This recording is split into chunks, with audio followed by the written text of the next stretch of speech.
but also owning a bond in the country.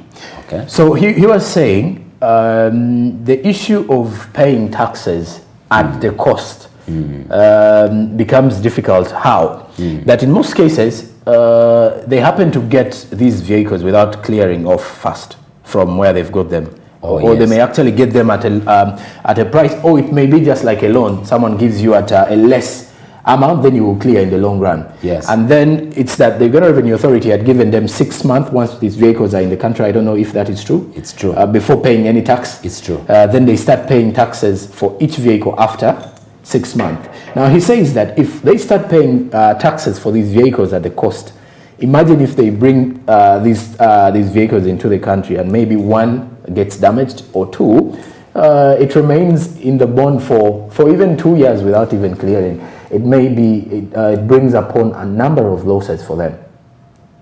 Oh, yes. I don't know if in one of those engagements they've actually happened to at least tell you that. Yes. We, as URA, we are very strong on stakeholder engagement. Okay.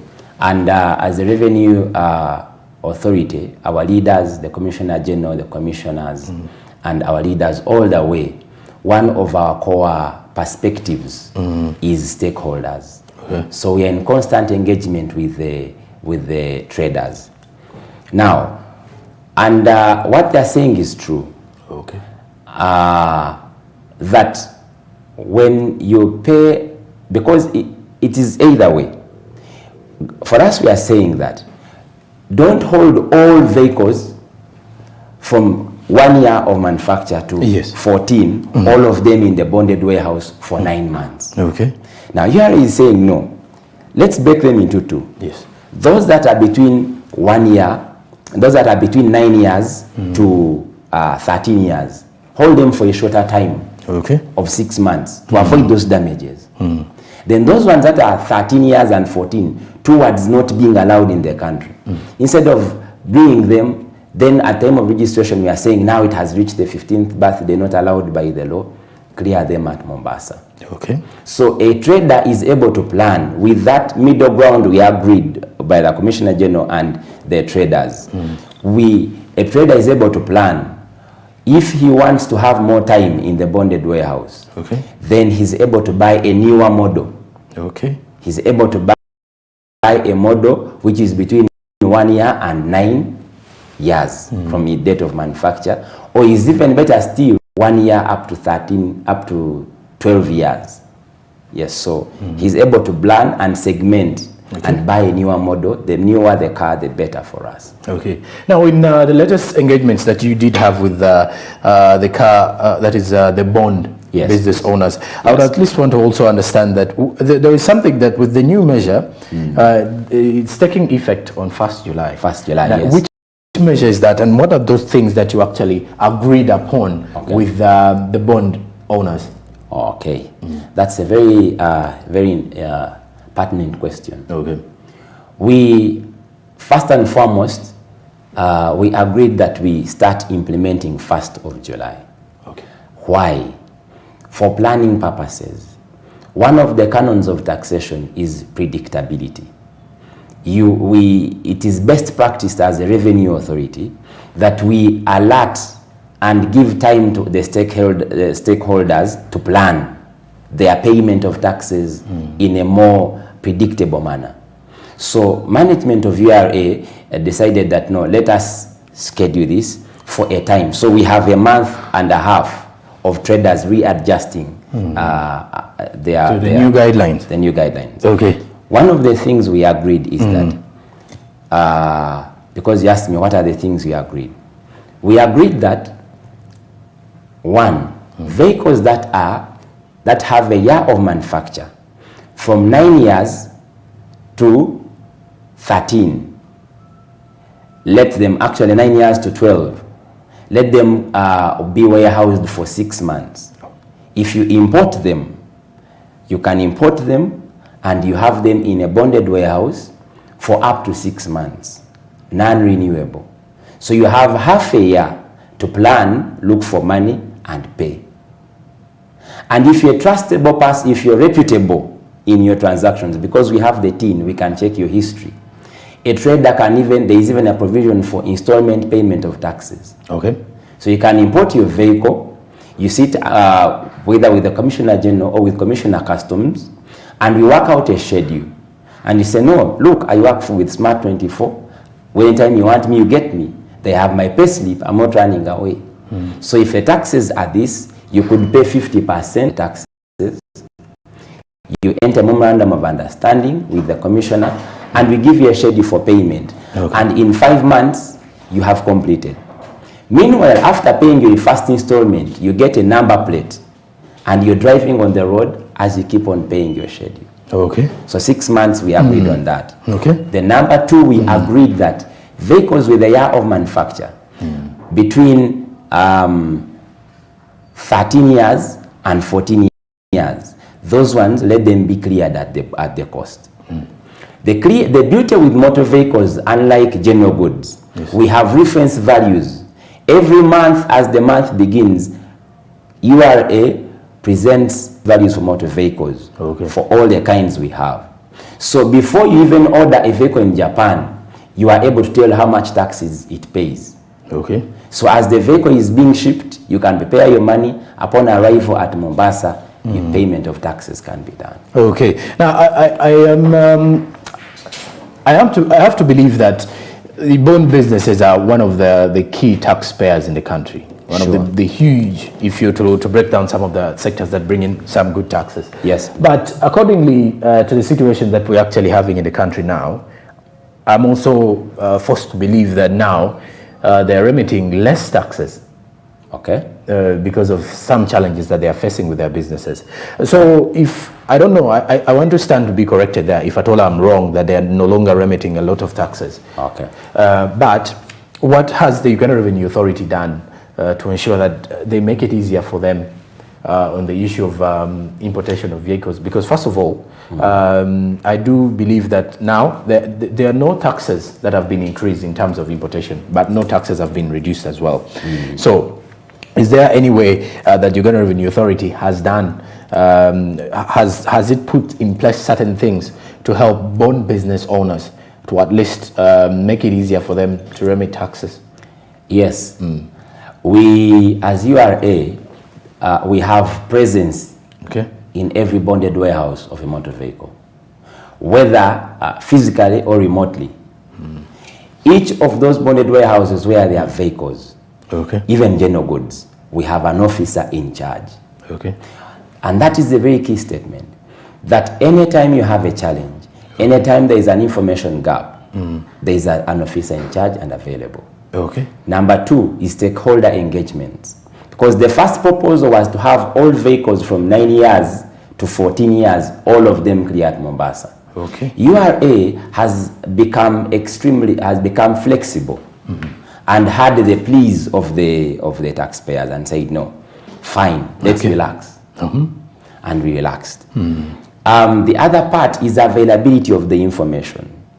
There are vehicles that don't pay taxes. A huge category of vehicles don't pay taxes. There is also a huge category of vehicle categories that pay less taxes in terms of import duty by classification, specialized vehicles. And there are vehicles that only pay registration fees.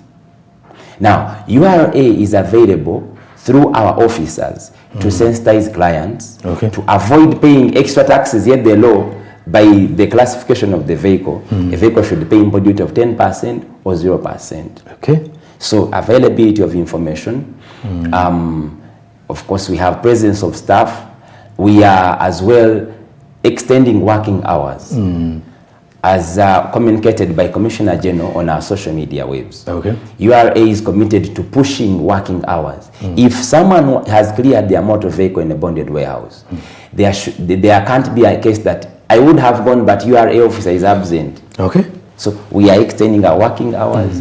We are availing information. We are having presence in those bonded warehouses. All right. I want to switch my discussion to something different from the motor vehicles, unless when you have something else now. No. But still with the warehousing here. Now, I would want to know, what is the period, what is the warehousing period of goods in Uganda? Most probably if someone wants to import, let's say, wines, spirits, or any other commodity into the country. Okay. Even the motor vehicles, you can still tell us more of that. What is that warehousing period that you give to the goods or the importers in Uganda? Okay. That's a very important question.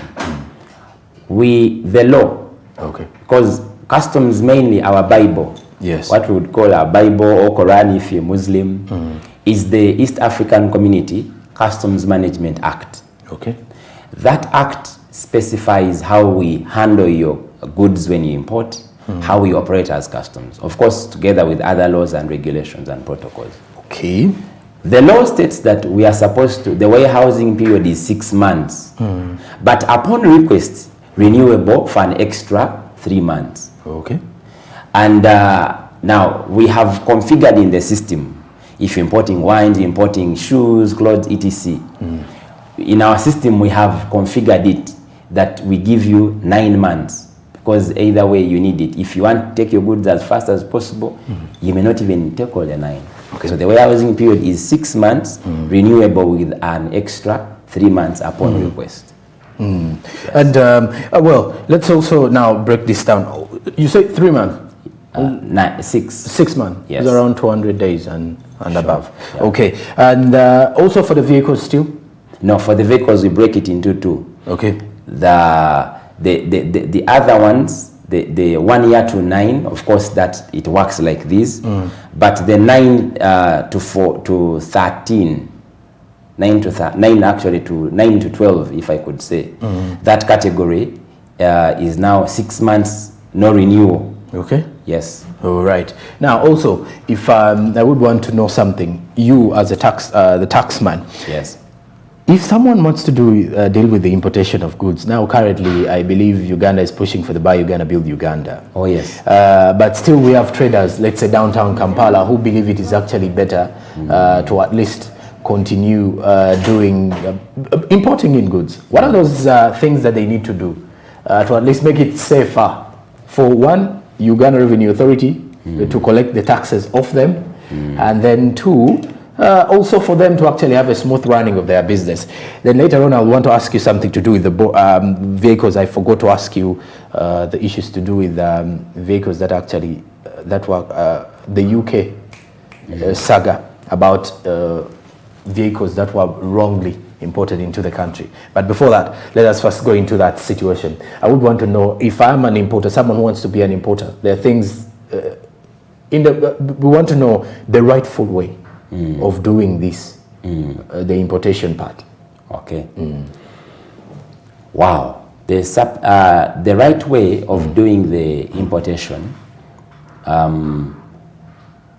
is best addressed by looking at the supply chain. Okay. Number 2, importation and revenue collection in customs is hinged, even in domestic taxes, is hinged on documentation. Okay. If you go to China, what process do you go through?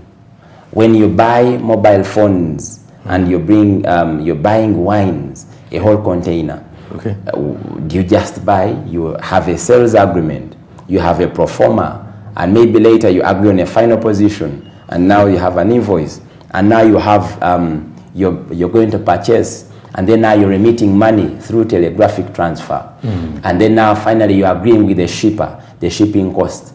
And customs requires that traders present documents to the tune of the purchase of the goods that account for the cost, insurance, and freight from the country of importation, say China, all the way up to the port of importation. Okay. And since we're in the East African Community, all the costs, insurance, and freight up to Mombasa or Dar es Salaam, all those costs and the documents supporting that and how you remitted money are supposed to be attached. Okay.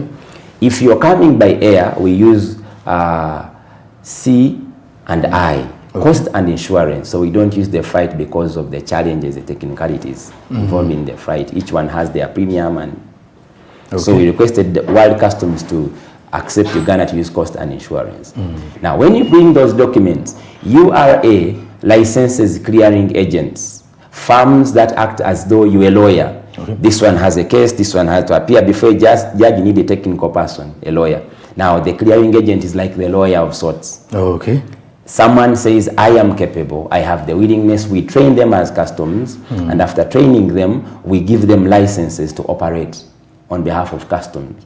It is the clearing agent who picks your documents, because we've given them a license, they have a password into our system, lodges that transaction in the system, and then does, based on his assessment, you pay the first time. And our URA's work is just to do quality assurance and to make sure, have you left out something?